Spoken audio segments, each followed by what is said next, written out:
today we're exploring a question that unfortunately many of us have to deal with at some point or another. And that is, what do we do when work feels really difficult and changing the situation isn't immediately possible? And that could be the workload, it could be difficult relationships, maybe the manager or a coworker or an important stakeholder, or maybe it's uncertainty or just feeling drained for quite some time. So today's topic or our conversation, it's not about pretending that everything is okay. It's much more about exploring how we can remain grounded and well, even while navigating such difficult circumstances. So as some of you know, Sarah and I explored this recently in the podcast, and we would love today to bring some of the ideas we shared, but also add to that and also do a mindfulness practice together and then allow for a conversation to happen. So one thing we've noticed is that when we are overwhelmed, the mind becomes very active and very convincing. So it starts to tell us things like, everything is hard, nothing is working, or I'm completely stuck, and so much more. And I think you probably know that conversation that the mind creates. Now, those thoughts often come up from real challenges, but something interesting happens. The more we repeat those stories to ourselves, the smaller our world becomes. The stories almost like they pick up a momentum of their own, and they can become the bigger challenge. Basically, we begin to lose sight of the fact that there may be still moments of connection. There might be still other people who support us. There could be some work activities or aspects of certain activities that still engage us. Or possibilities we simply can't see right now, especially because we are under stress. So therefore, one of the first invitations we have is not about solving the situation or addressing the whole issue. It's simply to become curious again. So yes, curious. And one of the ideas we discussed is that difficulty is rarely completely absolute. Our attention, however, can become so focused on what's not working that we stop noticing everything else. And, some of you may have heard us talk about the cognitive psychology and the distorted thought patterns that we may have. And one of them is called mental filtering. And that's exactly what we do, which means we filter out anything that's positive and we focus on that negative. So our mind can go there. So perhaps we can gently ask ourselves some important reflection questions so that we question that and then we open up some possibilities. So I have a few questions here I'm going to share with you. I'm happy also to share them later in the chat if you would like. So these are good reflections to really check in with ourselves and explore and put ourselves into that curious mode. So questions like, is everything difficult all the time? Am I allowing one difficult person or one challenging situation to define my entire experience? Are there moments that are lighter? Are there people I enjoy working with at least some of the time, at least to some extent?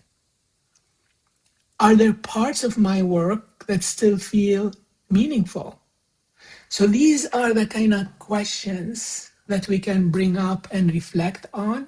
And it doesn't mean that these questions are going to erase the challenges, but they begin opening the door to possibility. And often Possibility is exactly what overwhelm has taken away from us. And it is within our power to bring possibility back. It's a choice that we can make. So that is the first dimension for how do we move from being stuck. Possibility, curiosity, asking and reflecting on these questions. Now, once possibility begins to return, we can ask another question. And this question is, how can I gladden my mind? How can I gladden my heart? In other words, how can I gently brighten things up a bit? Can I uplift my mood? Can I create moments of joy, even in the midst of everything else that's happening? So this is where resourcing comes into play. So resourcing, to define it, the way we use this important word and concept, resourcing means intentionally building a collection of practices and people and places that help us restore. So that is resourcing. And this is something we can work on, and I'll give you a bunch of examples just as food for thought. And there's, of course, a lot more. So it might be learning movement practices that actually gets the natural abilities of the body engaged and allow the body to engage and relax. And you know what happens? Our mind tend to follow. And that could be, yoga, tai chi, qigong, mindful walking, whatever else you might come up with. Or it might be a sport or workout that gets our heart pumping and those feel good endorphins kicking in. So it's so worthwhile to invest the time and learn to practice, and to do that now, whether work is difficult now or not, so they become our anchor and our refuge when things are difficult or get difficult. So more about resourcing. Nature can be another whole level of resourcing. So regular, nice, long, mindful walks in the forest, maybe watching and listening to birds, taking that as a hobby, quiet time near the water, you name it. And one of the most powerful resourcing practices, which I haven't mentioned yet, is community and a circle of trusted friends. Sarah and I like to call this mindfulness friends. So people with whom we can really have an honest conversation and feel understood and not judged. And remember that we're all in this together. We're all carrying all this together. So one way we like to talk about resourcing is this. It's intentionally building a life that helps us return to ourselves. So really working at that. It doesn't just happen. We have to work at that. Okay, so I have one actually more thing to share with you, and then after that we'll. But let's do our mindfulness practice first. So I'd like to kind of transition into our mindfulness practice, and then after the practice, I have one more dimension to share with you, building on the first two that we just mentioned, which is possibility was one of them, and then resourcing was the second one. Is one more. I'll keep it for a little later. So yeah, so let's practice together. So inviting you to find that posture that allows you to be alert and yet relaxed. So see if you feel some tightness somewhere, good time to see if you can relax that part of the body, closing the eyes or a downward gaze, whatever works best for you. And taking a slow and deep breath just to arrive here right now. And as you take this slow and deep breath, and maybe a few of them, kind of remembering that right now in this moment, no matter how difficult things are in general, and if you're experiencing some really difficult work situations or other situations, right now in this moment, you're safe. If you just notice the space around you, nothing is threatening you in this moment, and we can just relax for now. We can just be here. And what we're actually doing right this moment and in this practice, we're resourcing. We're developing a practice that can become part of our journey, that is an anchor that we come back to, and it can help us be well, take care of ourselves, and get grounded and be ready again.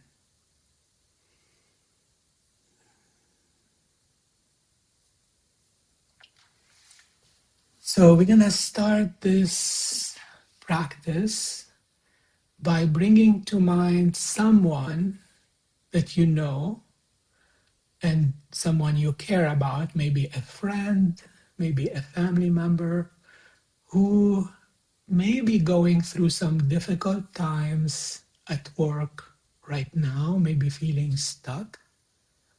And if you can't think of someone with that work situation, maybe outside work,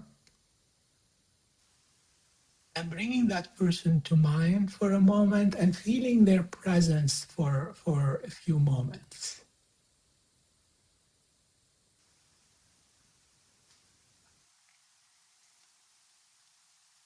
And now we're going to send this person some good wishes.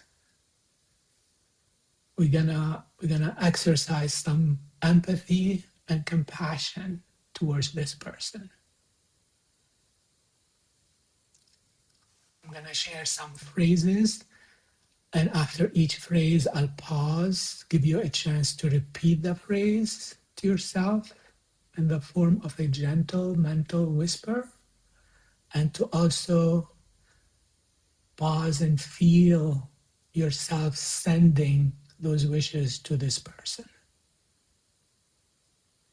So starting with, I care about your pain.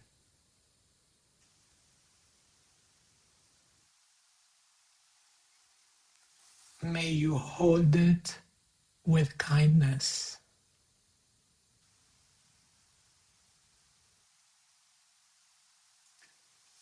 May you be free from reactivity.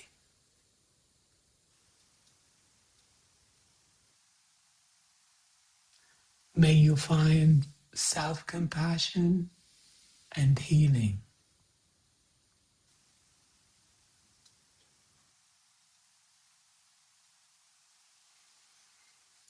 And taking a slow and deep breath here and continuing to feel their presence, continuing to send over all good wishes.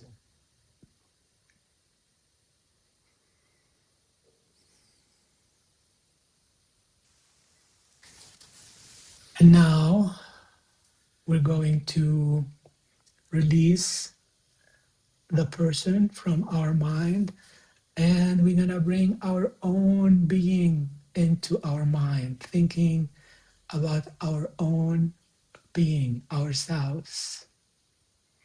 We may be going through the difficult situation at work, and if not at work, maybe a difficult situation outside work. Even if you're not right now, it's good to go along with the practice and have those tools available if and when needed.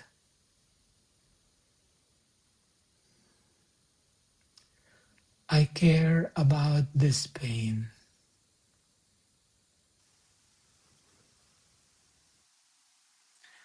May I hold it with kindness.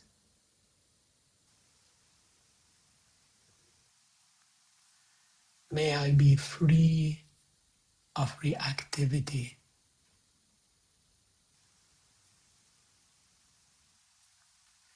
May I find self-compassion and healing.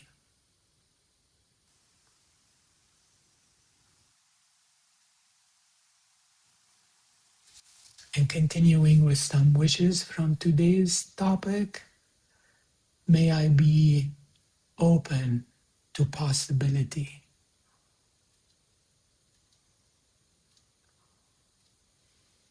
May I cultivate curiosity.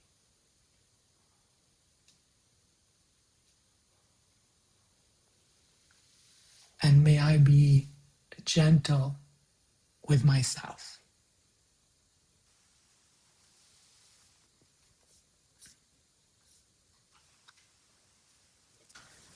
And as we continue to have ourselves in our mind, continuing with the good wishes,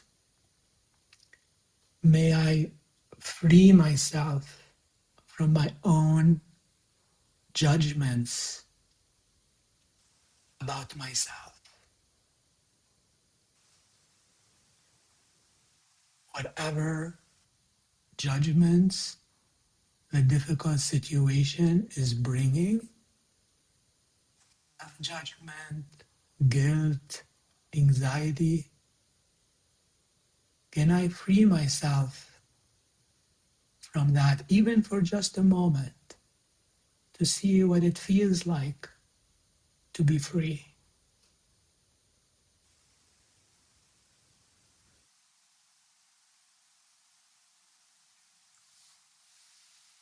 May I free myself from my own expectations and my own demands, from my limiting views and preconceived ideas, and any inner harshness I may have towards myself.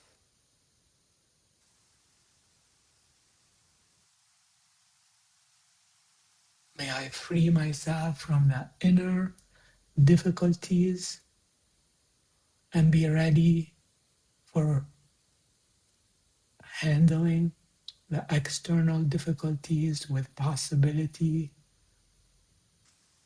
and with resourcefulness.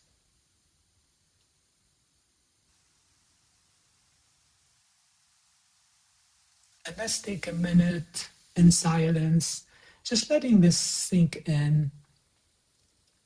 And if the mind is doing its thing and telling you, oh no, I'm not feeling anything, I'm not getting it, it's okay.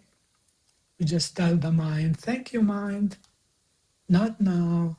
And then we go back to appreciating the effort we're putting in and back to feeling the practice.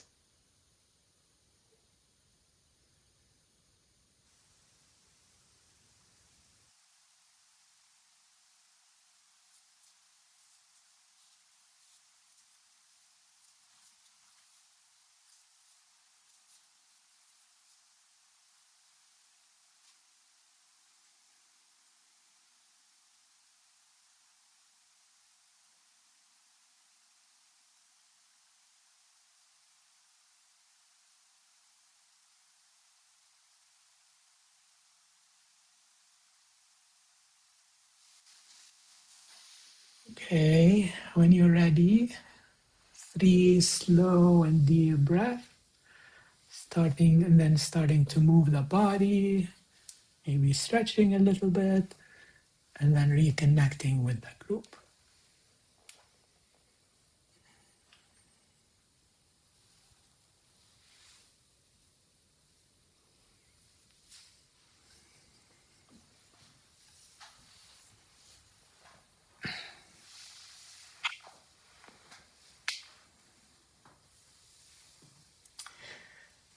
All right. So before we open it for reflection and conversation, I mentioned there's one more aspect I would like to share with you. And so, in addition to possibility, and in addition to resourcing, the third one is advocacy. So eventually, after we do all this and explore and think about possibilities and resources, we may discover that something needs to change about the situation. So this is the time to step up and become our own advocate and activist. And that might mean, having that difficult conversation we don't want to have. And in that conversation, letting our needs be more clearly known. Maybe for the second time, maybe they don't hear us the first time. Maybe for the third time, differently, every time approaching it differently. This may involve negotiating and being more creative in our negotiation or more firm. This may also be asking for support internally or externally, and trying to set some healthier boundaries. So yeah, advocacy takes courage, and it's another endeavor that's so worthwhile. And it's actually it's an important way to grow and to discover strength. Yeah, thank you, Jackie. To discover strength and to develop strength we may not know we have. And by taking that step, that's when we grow it, develop it, discover it. So I have one last thought, and that is, having said all this, sometimes even our best effort, even including our advocating for ourselves and negotiating and all this, still don't change the situation. Even if this is the case, something important has changed. We have changed. We found our voice. We acted in alignment with our values.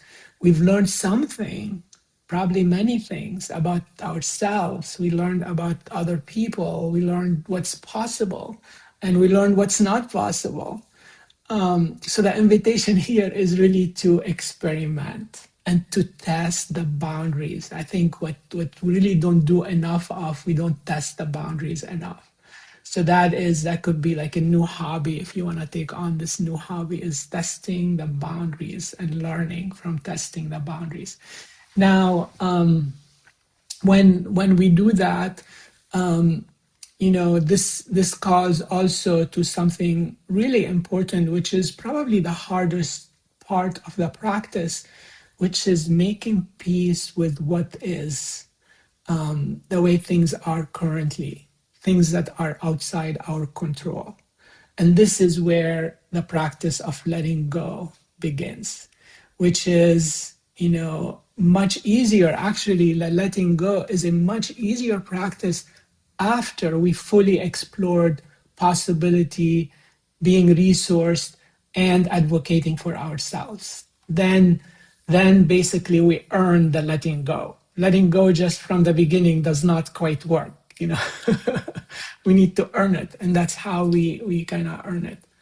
Yeah. So this is kind of our different thoughts and concepts for today. I'm going to share with you a bunch of reflections, and let me put that on the screen and give you a chance just to think about this for a moment, and then we'll have small groups, give you a chance to chat about them, and then we come back as usual and have some more sharing in the main room. So let me share those couple reflection questions with you.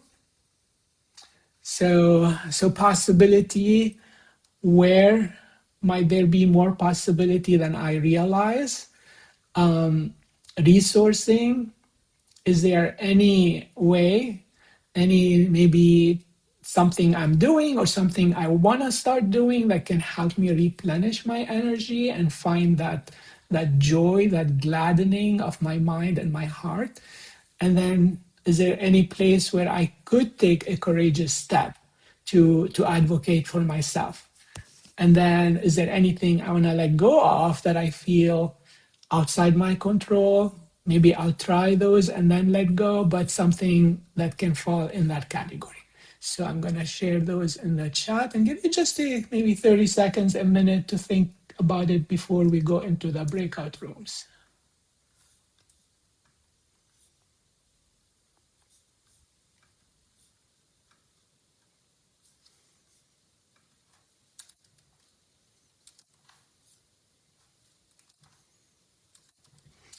And by the way, breakout rooms are optional. If someone just prefers to continue to basically to journal or reflect, and instead of going into the breakout room, that's perfectly fine. So, but typically we encourage you to go because that's where great ideas come up and community develops.